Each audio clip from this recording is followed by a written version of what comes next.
કેવી ભક્તિ કરવાથી માં કુળદેવીની કૃપા આપણને પ્રાપ્ત થાય, કેવી માતાજીની આરાધના કરવી, કેવી માતાજીની ભક્તિ કરવી, કેવી માતાજીની સ્તુતિ કરવી, કથા કરવી, એના નામનું ભજન, રટણ, મંત્ર, તંત્ર, જાપ, સાધના શું કરવાથી માતાજી આપણા ઉપર પ્રસન્ન થાય અને એમની અમી દ્રષ્ટિ, એમની અમી કૃપા આપણા પર સદાયને માટે બની રહે.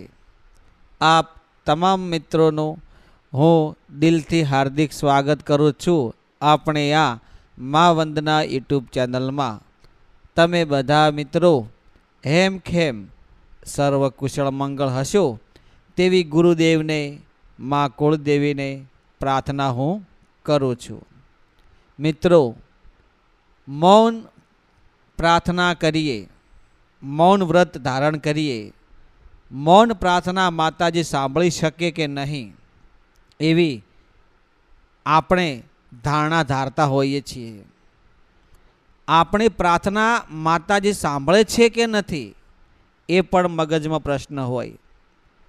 તો તમે જાણો છો અને હું પણ જાણું છું કે આપણા વડીલો, આપણા પૂર્વજો માતાજીને, કુળદેવીને પૂજતા આવ્યા છે અને પૂજે છે અને આપણે પણ પૂજીએ છીએ.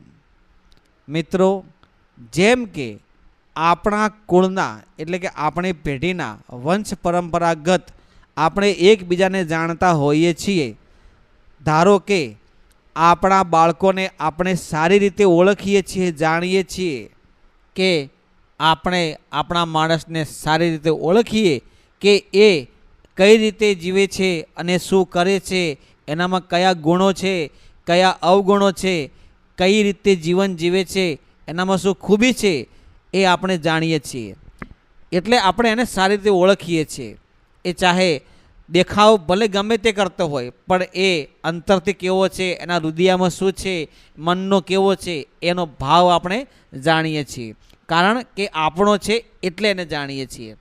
તો તમે મૌન હોય, તમે મૌન પ્રાર્થના કરતા હોય, જેમ વડીલો મૌન હોય છતાં બાળકને ઠેસ ઠપકો આપતા નથી. કારણ કે તે જાણે છે કે આપણો બાળક, આપણો પુત્ર કે આપણી પુત્રી કોઈ ખોટું કાર્ય કરશે નહીં. એવી રીતે આપણે કુળદેવીને આપણે જો મૌન પ્રાર્થના કરતા હોય તો કુળદેવી આપણને જાણે છે કે આ મારી ભક્તિને ઓળખે અને આ મારી સેવા પૂજાને ઓળખે તો હું એનું ધ્યાન રાખીશ. જ્યારે તમે માતાજીના વચનો અનુસાર, માતાજીના કહેવ્યા અનુસાર જો તમે જીવન જીવશો તો જીવનમાં ક્યારેય કોઈ પણ પ્રકારે તમે અટકશો નહીં અને જીવન સુખી થઈ જાય. ભક્તિ એવી કરવી, સવારમાં જાગો એટલેથી માંડી સાંજે ઊંઘો, રાત્રે રટણ, સવારમાં રટણ, માનું નામ, જેના પર તમને વિશ્વાસ હોય એનું નામ તમે રટ્યા કરો. જાગો ત્યારે, ઊંઘો ત્યારે, જમો ત્યારે, બેસો ત્યારે, ચાલતા, હરતા ફરતા, ટ્રેનમાં, મોબાઈલમાં, તમે ગમે તે કાર્ય કરો પણ માના નામથી શરૂ કરો તો એ રટણ ચાલુ થઈ જાય માના નામનું. દિવસમાં તમે ભલે 10,000 વખત એમના નામનું રટણ કરો કે 20,000 વખત એમના નામનું રટણ કરો. જેમ જેમ તમારું રટણ વધતું જશે એમ એમ તમારી શક્તિ જાગૃત થઈ જશે. તો માં કુળદેવીને પ્રાર્થના કરો, માં ભગવતીને પ્રાર્થના કરો. તો તમે મૌન હોય તો એ સાંભળે છે અને તમે વાણીથી બોલશો તો એ સાંભળશે. કારણ કે માતાજી ભાવની ભૂખી છે. તમારી શ્રદ્ધા સાચી છે કે કેટલા અંશે હશે એ જાણવા માગે છે. જો તમારી શ્રદ્ધા 100% એના પર હશે, 1000% એના પર હશે કે હે માં તારે તો એ તું ને મારે તો એ તું, તો એ તમારા ઉપર પ્રસન્ન થશે, થશે ને થશે. પણ એવી ભક્તિ કરો નિસ્વાર્થ. કેવી? હે જગતજનની, હે વિશ્વ ભાંડુત્રી, હે જગત કલ્યાણી, હું નથી મંત્ર જાણતો કે નથી તંત્ર, નહીં તારું આહવાન જાણતો કે નથી તારી ભાવ ભરેલી ભક્તિ જાણતો. હે માં, નથી જાણતો હું તારા પાઠ, પૂજા, મંત્ર, તંત્ર કે કોઈ પણ પ્રકારની સાધના હું જાણતો નથી. માત્ર ને માત્ર જાણું છું તારું નામ. તારા શરણમાં આવવાથી મારું જીવન સફળ થઈ જાય એટલું માં હું જાણું છું. મારો ભાવ ભોળો છે, નથી તારું સ્વરૂપ જોયું, નથી માં તારા દિવ્ય સ્વરૂપના દર્શન કર્યા. હે માં, તને કોઈ પણ પ્રકારે મેં તને જોઈ નથી, પણ અજાણે મારાથી કોઈ પણ ભૂલ થઈ ગઈ હોય તો હે માં મને માફ કરજે અને તારી અમી દ્રષ્ટિ મારા પર રાખજે. તારું બાળ જાણી, તારું છોરું જાણી તારા શરણે આવ્યો છું, તો તારા શરણે આવવાથી મને અનેક ગણું પુણ્ય પ્રાપ્ત થાય, અનેક ગણી મારી ધંધામાં, પેઢીએ, વેપારે, સમાજમાં મારી પ્રગતિ થાય એવી અમી દ્રષ્ટિમાં તું મને આપજે. જે તમારી ભક્તિનો ભાવ હશે, જે તમારામાં ભાવ હશે એ પ્રમાણે માતાજી તમને ફળ આપશે.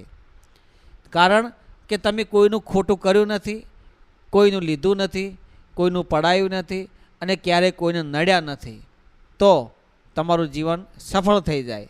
કારણ કે કર્મ વગર કંઈ પણ મળતું નથી.